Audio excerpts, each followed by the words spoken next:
स्वागत है आप सभी का हमारे YouTube चैनल हिंदी ज्ञान पर। एक बार पुनः हम आपसे जुड़ चुके हैं एक नए शीर्षक की संपूर्ण व्याख्या को साझा करने के लिए। आज का जो वीडियो है वह यूपी बोर्ड कक्षा 10 के छात्रों की हिंदी गद्य खंड में संकलित शीर्षक मित्रता, जो कि आचार्य रामचंद्र शुक्ल जी द्वारा रचित है, के निम्नलिखित गद्यांशों के आधार पर दिए गए प्रश्नों की उत्तरों को हम आपसे साझा करेंगे। इस वीडियो को आप अंत तक देखें और अगर आपको हमारा वीडियो अच्छा लगता है तो आप लाइक करें, शेयर करें। अगर आपको किन्हीं भी कारणों से हमारा वीडियो पसंद नहीं आता है तो आप इस वीडियो को अनलाइक कर सकते हैं। साथ ही अगर कुछ आप हमारे वीडियो में बेहतर सुधार चाहते हैं तो कमेंट में अपनी राय दे सकते हैं। आप सभी से इस वीडियो को प्रारंभ करने से पहले एक और छोटा सा अनुरोध है कि अगर आपने हमारे चैनल को सब्सक्राइब नहीं किया है तो कृपया आप हमारे चैनल को सब्सक्राइब कर लें, और साथ ही अगर आपको हमारा वीडियो अच्छा लगता है तो अपने दोस्तों के साथ, रिश्तेदारों के साथ ज़्यादा से ज़्यादा साझा करें। आइए इस वीडियो को देखते हैं। उससे पहले हम आचार्य रामचंद्र शुक्ल जी के बारे में थोड़ा जान लेते हैं। आचार्य रामचंद्र शुक्ल का जन्म बस्ती जिले के अगोना नामक गांव में 1884 ईस्वी में हुआ। 4 वर्ष की अवस्था में ये अपने पिता के साथ राठ जिला हमीरपुर चले गए और वहीं इनकी प्रारंभिक शिक्षा हुई। 1892 ईस्वी में इनके पिता की नियुक्ति मिर्जापुर सदर में कानूनगो के पद पर हुई। पिता के साथ वे मिर्जापुर आ गए। 1921 ईस्वी में इन्होंने मिशन स्कूल से फाइनल परीक्षा उत्तीर्ण करने के उपरांत प्रयाग के कायस्थ पाठशाला इंटर कॉलेज में नाम लिखाया, किंतु गणित में कमजोर होने के कारण इंटर की परीक्षा नहीं दे सके। मिर्जापुर में पंडित केदारनाथ पाठक एवं बद्री नारायण चौधरी प्रेमघन के संपर्क में आकर इन्हें हिंदी साहित्य के अध्ययन को बल मिला। यहीं पर इन्होंने हिंदी के साथ साथ उर्दू, संस्कृत एवं अंग्रेजी साहित्य का गहन अध्ययन किया। कुछ दिनों के लिए आपने मिशन हाई स्कूल में ड्राइंग मास्टर के पद पर काम किया। 1909 ईस्वी में हिंदी शब्द सागर के लिए वैतनिक सहायक के रूप में काशी आ गए। कुछ दिनों तक नागरी प्राचार्य सभा पत्रिका का भी संपादन किया। तदंतर आपकी नियुक्ति काशी हिंदू विश्वविद्यालय में हिंदी अध्यापक के रूप में हो गई और वहीं 1937 ईस्वी में विभागा अध्यक्ष हो गए। श्वास का दौरा होने के कारण 1941 ईस्वी में आचार्य रामचंद्र शुक्ल का देहांत हो गया। इनकी रचनाएं शुक्ल जी ने हिंदी साहित्य की महान सेवा की। वे प्रसिद्ध निबंधकार, निष्पक्ष आलोचक, श्रेष्ठ इतिहासकार और सफल संपादक थे। उनकी रचनाएं निम्नलिखित हैं। त्रिवेणी सूर, तुलसी और जायसी पर आलोचनाएं इन्होंने लिखी। जायसी ग्रंथावली, तुलसी ग्रंथावली, भ्रमर गीत सार तथा हिंदी शब्द सागर, काशी नागरी प्रचारिणी पत्रिका और आनंद कदामिनी के कुशल संपादन इन्होंने किया। आइए इनकी सबसे प्रसिद्ध रचना चिंतामणि, जो कि निबंध संग्रह है तथा विचार विधि थे। पहला स्क्रीन पे जो हमारा डिस्प्ले हो रहा है प्रश्न, हम लोग कच्ची मिट्टी की मूर्ति के समान रहते हैं, जिसे जो जिस रूप का चाहे उस रूप का करे, चाहे राक्षस बनावे चाहे देवता। ऐसे लोगों का साथ करना हमारे लिए बुरा है, जो हमसे अधिक दृढ़ संकल्प के हैं, क्योंकि हमें उनकी हर एक बात बिना विरोध के मान लेनी पड़ती है। पर ऐसे लोगों का साथ करना और बुरा है जो हमारी ही बात को ऊपर रखते हैं, क्योंकि ऐसी दशा में न तो हमारे ऊपर कोई दबाव रहता है और न हमारे लिए कोई सहारा रहता है। देखिए इससे संबंधित प्रश्न दिए गए हैं। उपर्युक्त गद्यांश का संदर्भ लिखिए।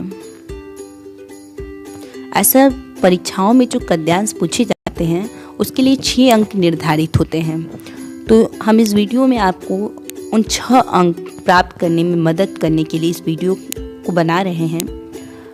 पहला जो प्रश्न है, उपर्युक्त गद्यांश का संदर्भ लिखिए, जिसे आप आसानी से लिख सकते हैं। प्रस्तुत गद्य अवतरण आचार्य रामचंद्र शुक्ल द्वारा लिखित मित्रता नामक पाठ से लिया गया है। या आप ऐसे भी लिख सकते हैं कि प्रस्तुत गद्यांश हमारी पाठ्य पुस्तक हिंदी के गद्य खंड में संकलित मित्रता नामक पाठ से लिया गया है। इसके लेखक आचार्य रामचंद्र शुक्ल हैं। जैसे आपकी इच्छा हो आप लिख सकते हैं। दूसरा प्रश्न दिया गया है, रेखांकित अंश की व्याख्या कीजिए। तो रेखांकित अंश की व्याख्या में होगा कि प्रस्तुत निबंध में आचार्य रामचंद्र शुक्ल जी बता रहे हैं कि हम लोग कच्ची मिट्टी की मूर्ति की भांति हैं, जिसे चाहे जो स्वरूप दे दें, चाहे राक्षस बना दें चाहे देवता, क्योंकि बाल्यावस्था में हमारा चित्त जो होता है, मन होता है, अत्यंत कोमल और हर तरह का संस्कार ग्रहण करने में सक्षम होता है। हमारे भाव अपरिमार्जित रहते हैं और हमारी प्रवृत्ति भी अपरिपक्व रहती है। ऐसे में हमें ऐसे लोगों से मित्रता नहीं करनी चाहिए जो हमसे अधिक दृढ़ संकल्प के हैं, क्योंकि हम उनकी हर एक बात का विरोध नहीं कर पाते और उनकी हर एक बात को हमें सहज स्वीकार करना पड़ता है। तीसरा जो हमारा प्रश्न है, हमें किन लोगों का साथ नहीं करना चाहिए। तो इसका उत्तर होगा, हमें ऐसे लोगों का साथ कभी नहीं करना चाहिए जो हमसे अधिक दृढ़ संकल्प के हों। नेक्स्ट गद्यांश जो है, विश्वास पात्र मित्र से बड़ी रक्षा रहती है। जिसे ऐसा मित्र मिल जाए उसे समझना चाहिए कि खजाना मिल गया है। विश्वास पात्र मित्र जीवन की एक औसत है।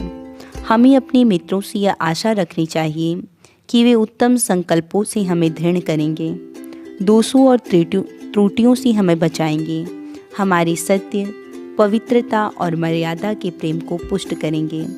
जब हम कुमार्ग पर पैर रखेंगे तब वे हमें सचेत करेंगे, जब हम हतोत्साहित होंगे तब हमें उत्साहित करेंगे। सारांश यह है कि हमें उत्तमतापूर्वक जीवन निर्वाह करने में हर प्रकार से सहायता देंगे।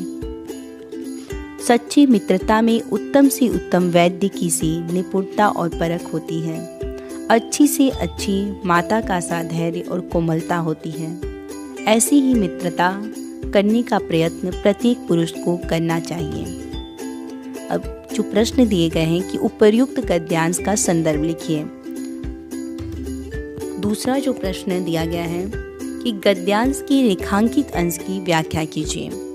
तीसरा में 2 प्रश्न दिए गए हैं कि हमें अपने मित्रों से क्या आशा करनी चाहिए, और जो वह है, लेखक ने सच्ची मित्रता की तुलना किससे की है। तो आइए हम पहला प्रश्न का उत्तर देखते हैं कि उपर्युक्त गद्यांश का संदर्भ लिखिए। तो उपर्युक्त गद्यांश का संदर्भ आप लिख सकते हैं, जैसा कि हमने पहले गद्यांश में आपको बताया। दूसरा जो प्रश्न है कि रेखांकित अंश की व्याख्या कीजिए, उसका जो उत्तर है, रेखांकित अंश की व्याख्या कि सच्ची मित्रता उत्तम जीवन निर्वाह में बहुत सहायक होती है। सच्ची मित्र की तुलना उत्तम वैद्य से किया जा सकता है। वैद्य अपने कार्य में कुशल और जानकार होता है।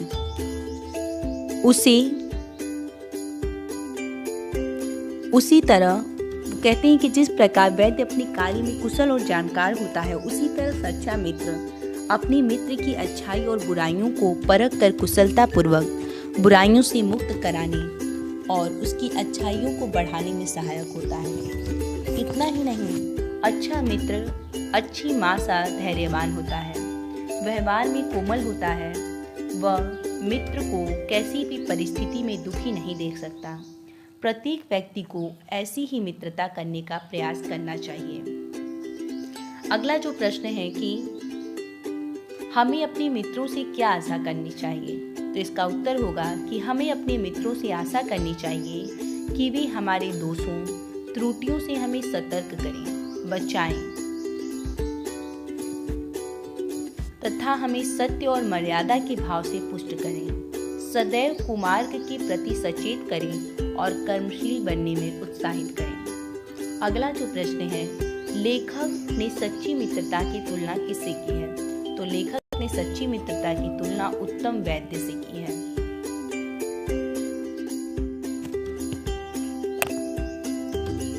मित्र केवल उसे नहीं कहते जिसके गुणों की हम प्रशंसा करें, परंतु जिससे हम स्नेह न कर सकें, जिससे अपनी छोटी मोटी काम तो हम निकालते जाएं, लेकिन भीतर ही भीतर घृणा करें। मित्र सच्चे पथ प्रदर्शक के समान होना चाहिए, जिस पर हम पूरा विश्वास कर सकें। भाई के समान होना चाहिए, जिसे हम अपना प्रीति प्राप्त बना सकें। हमारी अपने मित्र के बीच सच्ची सहानुभूति होनी चाहिए, ऐसी सहानुभूति जिससे एक के हानि लाभ को दूसरा अपना हानि लाभ समझे। मित्रता के लिए यह आवश्यक नहीं कि दो मित्र एक ही प्रकार के कार्य करते हों या एक ही रुचि के हों। इसी प्रकार प्रकृति और आचरण की समानता भी आवश्यक या वांछनीय नहीं है। यह